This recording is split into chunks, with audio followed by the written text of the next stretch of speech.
tôt le matin du 14 décembre 2005, un énorme mur d'eau de 3 800 000 m3 a brusquement dévalé la pente à une vitesse terrifiante, détruisant tout sur son passage. Les arbres, les sentiers et même la maison où une famille dormait paisiblement. Tout a été emporté.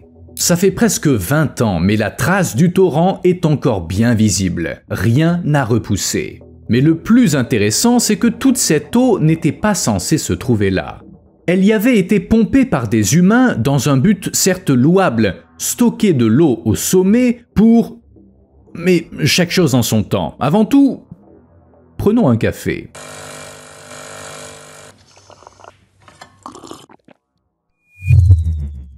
Voici un rappel discret de faire une certaine chose sous la vidéo. Et merci pour ce que vous savez.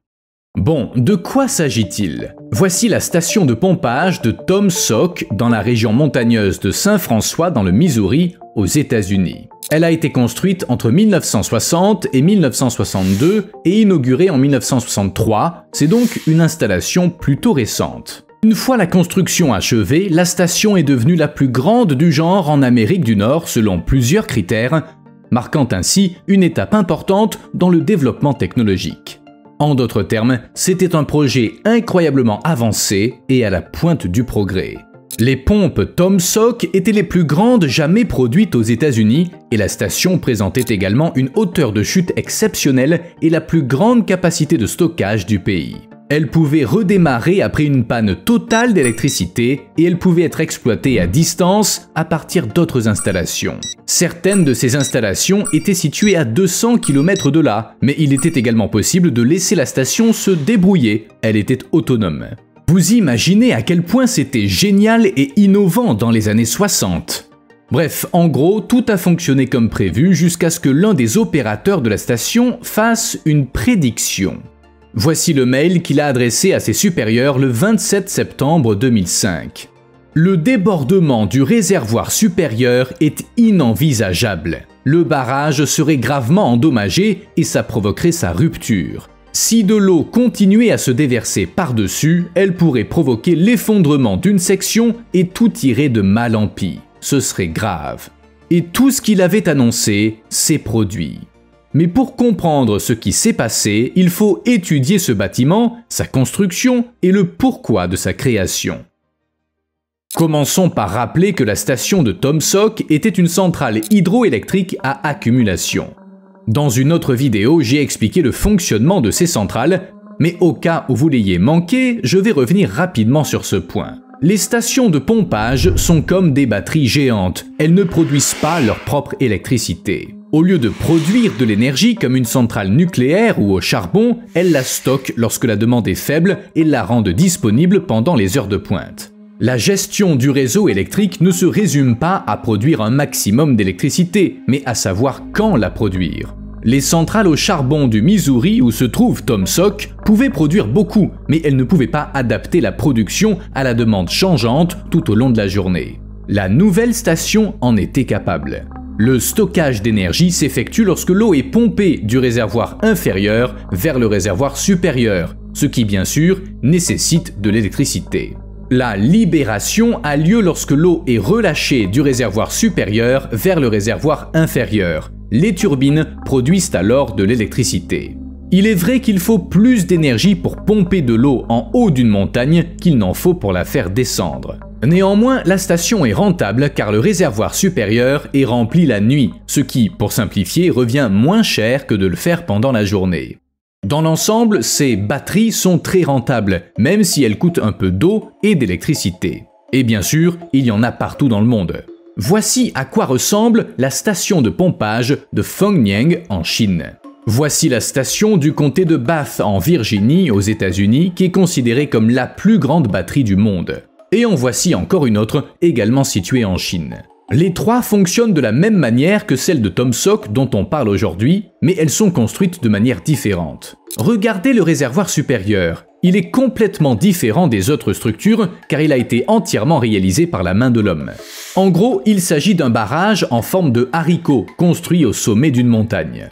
En général, cette méthode de construction est considérée comme inefficace. Le plus souvent, on utilise une vallée existante comme réservoir supérieur, et le terrain naturel, les montagnes et les rochers, font office de parois. Il ne reste plus qu'à construire un barrage à travers la vallée pour retenir l'eau. Évidemment, c'est beaucoup plus rentable. Pourquoi construire 10 murs quand on peut se contenter d'un seul ? Ça semble logique, mais il peut être difficile de trouver l'endroit approprié. Très difficile. D'abord, la station doit être construite en montagne, car elle a besoin d'une forte différence d'altitude entre les deux réservoirs. Sans ça, aucune production d'électricité n'est possible. Ensuite, la centrale doit être située à un endroit pratique pour l'entreprise, afin que l'électricité puisse être acheminée efficacement vers le réseau. Le site choisi, la 6e plus haute montagne du Missouri, offre une différence d'altitude de 230 mètres et se trouve à seulement 43 km du réseau existant. Bien que l'on trouve des stations de pompage partout dans le monde, celle de Tomsock est unique car l'eau y est pompée dans le réservoir supérieur. Dans les autres stations, c'est un flux naturel qui est utilisé pour la production. Mais le réservoir présente d'autres particularités. Lors de sa construction, les matériaux excavés ont été utilisés pour former le barrage.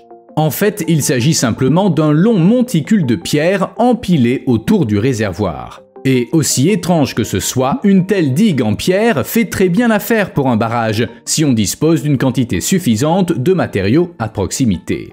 Elle est très robuste, elle n'a pas besoin d'être compactée et elle s'enfonce peu avec le temps. La seule chose qu'une digue en pierre ne fait pas bien, c'est retenir l'eau. Il y a trop d'espace entre les pierres. C'est pourquoi des dalles de béton ont été posées le long de la face interne du réservoir, afin d'assurer l'étanchéité de la digue. Un tunnel a été percé dans la montagne à partir du réservoir, reliant l'installation à la centrale électrique.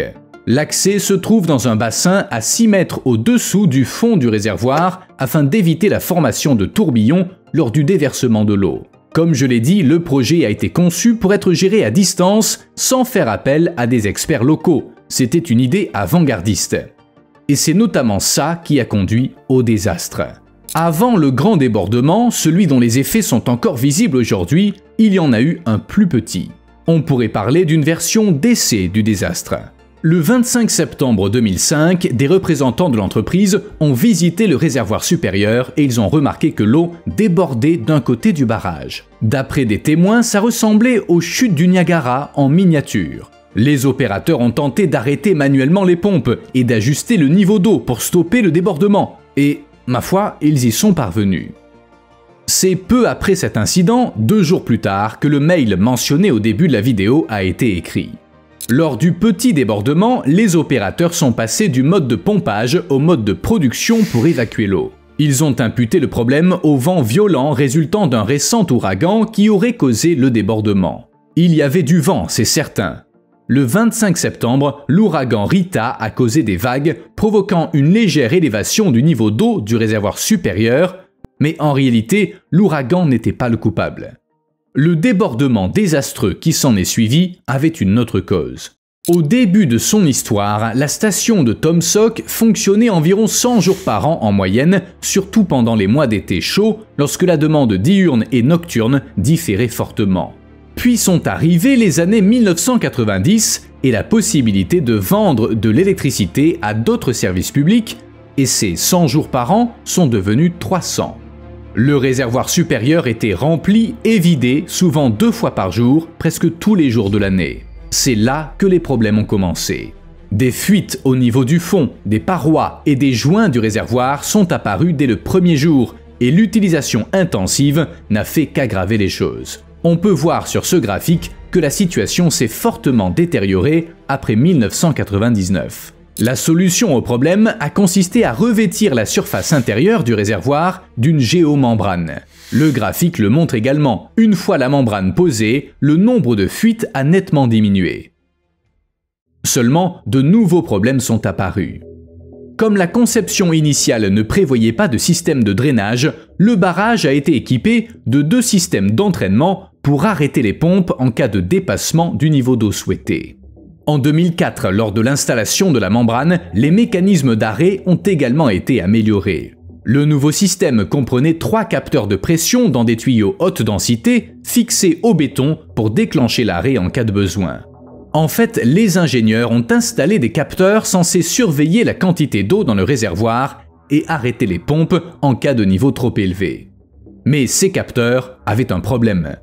Plus tard, lorsque des plongeurs ont enquêté sur la cause du premier débordement, ils ont découvert que plusieurs tuyaux dotés de capteurs s'étaient détachés de l'endroit où ils avaient été fixés. En conséquence, les capteurs ne pouvaient plus signaler les changements correctement. Ils sous-estimaient en permanence le niveau d'eau.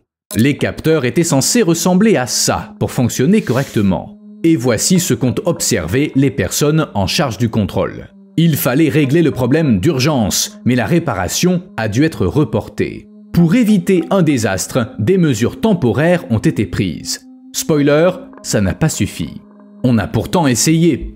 D'abord, le système a été modifié pour tenir compte du fait que le niveau d'eau dans le réservoir était supérieur au relevé. Cette mesure a été prise afin de compenser la sous-estimation des capteurs. Ensuite, des sondes ont été fixées au mur intérieur du réservoir pour servir de capteurs de secours. Elles devaient arrêter automatiquement le système de pompage si l'eau dans le réservoir atteignait leur niveau.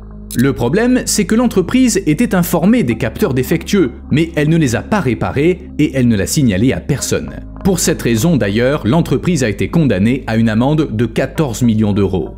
L'entreprise estimait que ces mesures suffiraient à éviter les problèmes jusqu'à ce qu'une réparation complète puisse être effectuée. Elle devait avoir lieu lors de l'entretien annuel au cours duquel le réservoir était vidangé. Malheureusement, le barrage n'a pas tenu aussi longtemps.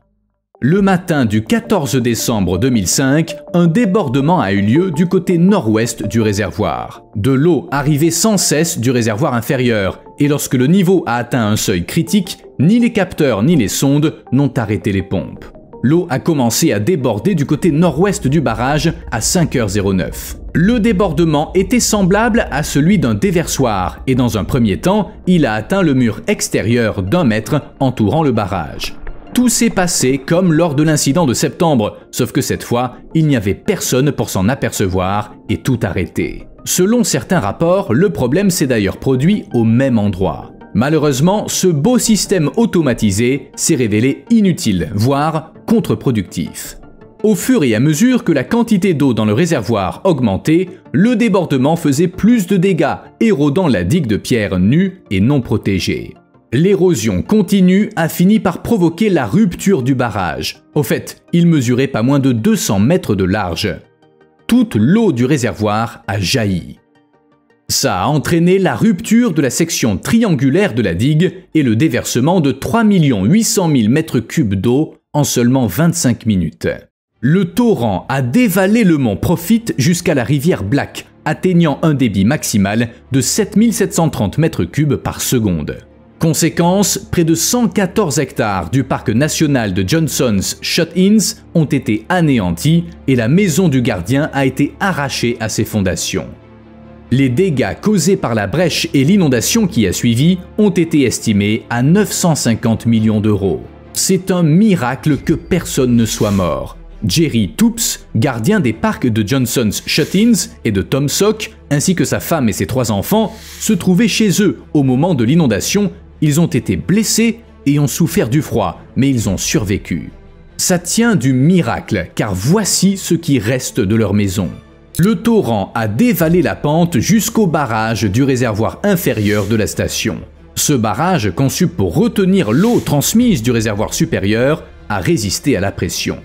En retenant la majeure partie de l'eau, il a protégé les villes situées en aval, notamment Lesterville et Centerville, de l'inondation destructrice.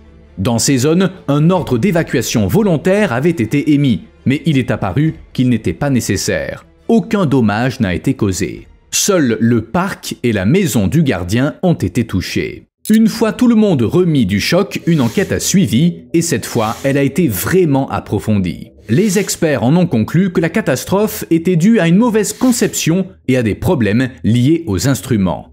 En particulier, ils ont relevé des problèmes de stabilité, de conception, de spécifications techniques et de maintenance des instruments et systèmes de contrôle. L'enquête a révélé que réparer le barrage était impossible en raison de défauts structurels. De grandes parties du barrage avaient été construites sur un sol instable. En outre, la supervision de la construction avait été insuffisante. Vous vous souvenez que j'ai dit qu'une digue en pierre s'enfonce moins, n'est-ce pas? Eh bien, le sol rocheux à sa base s'est avéré ne pas être aussi rocheux que les ingénieurs le pensaient. Il comportait beaucoup plus de terre que prévu, et par conséquent, la digue a fait exactement ce qu'elle n'était pas censée faire. Elle a commencé à s'enfoncer. Les points faibles des fondations n'avaient pas été correctement nettoyés, ce qui a aggravé les choses. Lors de la construction, certaines parties du parapet se sont retrouvées 60 cm plus bas que prévu. L'affaissement n'a pas été pris en compte lors du remplacement des capteurs après la pose du revêtement en 2004. Pour cette raison, et quelques autres, une reconstruction complète du réservoir supérieur s'est avérée nécessaire. Une reconstruction dans les normes. Elle a commencé 2 ans après le débordement. Au lieu d'un barrage en terre, on a construit le nouveau en utilisant une méthode plus solide de compactage et les ingénieurs ont pris soin d'ajouter un déversoir en cas de débordement imprévu. Le barrage a coûté 475 millions d'euros. Heureusement pour l'entreprise, la majeure partie du montant a été couverte par l'assurance. 6 millions de tonnes de roches provenant du barrage d'origine ont servi de matériau de remplissage pour la nouvelle structure en béton compacté. Ce mélange spécial est composé de ciment, d'eau, de sable, d'agrégats et des additifs habituels. Il contient moins d'eau, le mélange est donc plus sec et une fois le béton prêt, il ne se tasse presque pas. Ce changement de technologie a permis de minimiser les déchets et de se passer du transport de matériaux hors site. 5 bétonnières, dont 4 produisant du mélange compacté, ont été nécessaires pour produire entre 9 et 11 km de béton par jour en moyenne.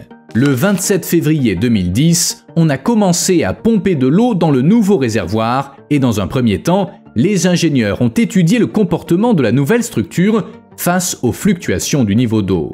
L'autorisation de la Commission de régulation de l'énergie de reprendre le cours normal des opérations n'a été accordée que le 1er avril 2010.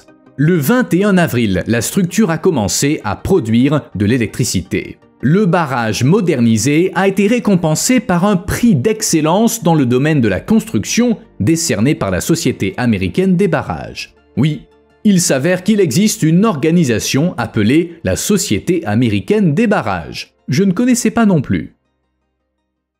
Une station similaire. Jetez un coup d'œil à ce réservoir artificiel situé au-dessus du lac Michigan. Ça vous rappelle pas quelque chose? On dirait le jumeau de celui de la station de pompage de Tom Sawyer. Même sa forme est similaire. Cet immense réservoir, tout comme celui de Tom Sawyer, permet de stocker une grande quantité d'eau, mais aussi de produire de l'électricité.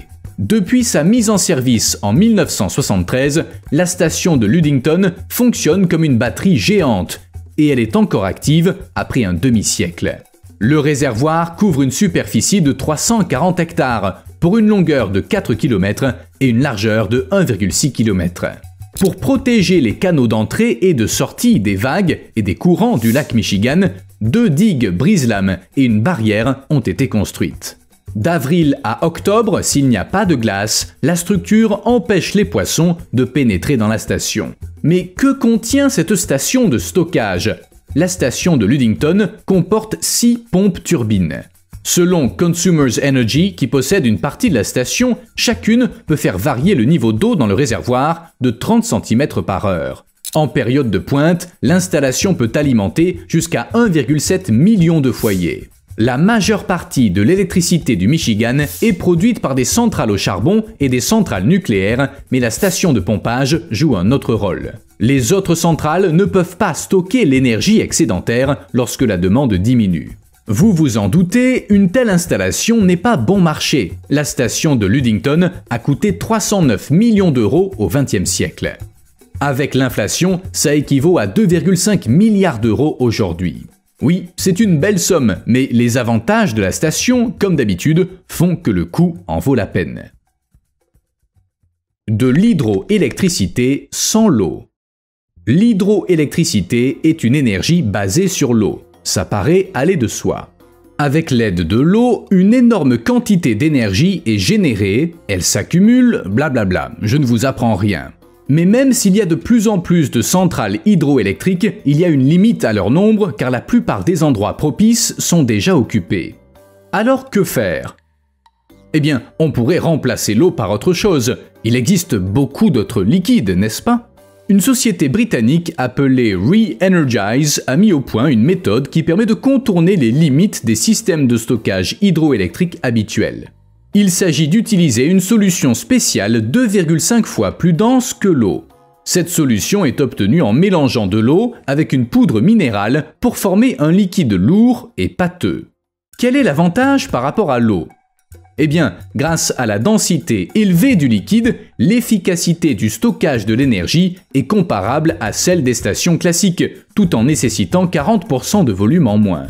Ça permet de se contenter de réservoirs plus compacts ou de réduire de 40% la différence d'altitude entre le bassin supérieur et le bassin inférieur. Ainsi, la technologie devient accessible aux régions à faible relief. L'entreprise affirme que 6500 sites appropriés existent rien qu'au Royaume-Uni.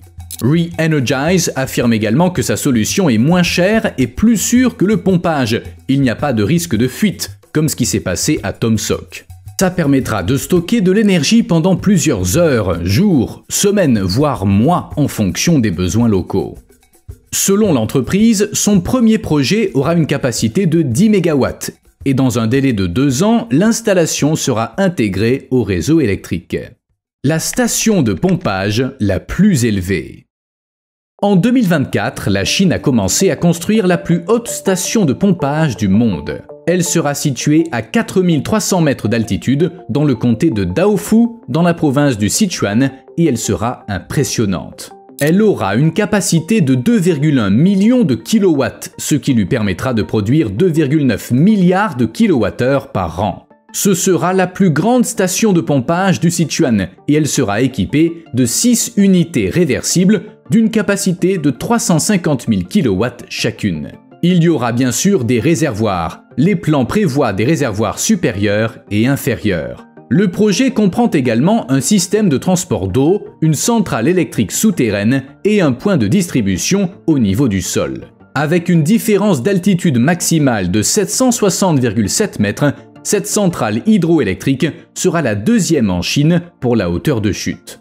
Malgré l'ampleur du projet, la Chine n'a aucune expérience en matière de construction à une telle altitude. Aussi, ce sera un sacré défi, tant en termes de conception que de production d'équipements électriques. Mais si tout se passe bien, l'énorme batterie pourra stocker jusqu'à 12,6 millions de kilowattheures par jour. De quoi alimenter 2 millions de foyers. La nouvelle centrale sera également respectueuse de l'environnement, ce qui est très important dans le monde d'aujourd'hui. En bref, aucun inconvénient, que des avantages. Transformer la mine. En fait, la construction de stations de pompage semble être la nouvelle tendance. De nombreux pays se tournent vers ce mode de production et de stockage en remplacement des méthodes traditionnelles. Par exemple, l'Agence australienne pour les énergies renouvelables a approuvé l'octroi de 44 millions d'euros à la compagnie Genex pour la création d'un tel système. Ce qui est intéressant, c'est que le projet sera situé sur le site d'une ancienne mine d'or dans le nord du Queensland. La station hydroélectrique de pompage utilisera une centrale solaire de 50 MW qui est déjà en service. En outre, la compagnie prévoit de construire une autre ferme écologique, un parc éolien d'une capacité de 150 MW. Tout ça coûtera 734 millions d'euros à Genex, ce qui est beaucoup, mais ces carrières inutiles seront ainsi transformées en une énorme batterie. Les carrières ne sont plus exploitées depuis 2001 et elles sont restées inutilisées depuis. Alors, pourquoi gâcher?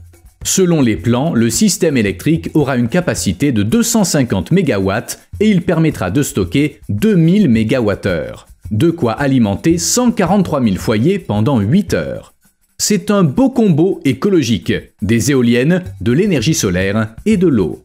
Et zéro émission de carbone. Vous avez pensé à liker la vidéo? A plus.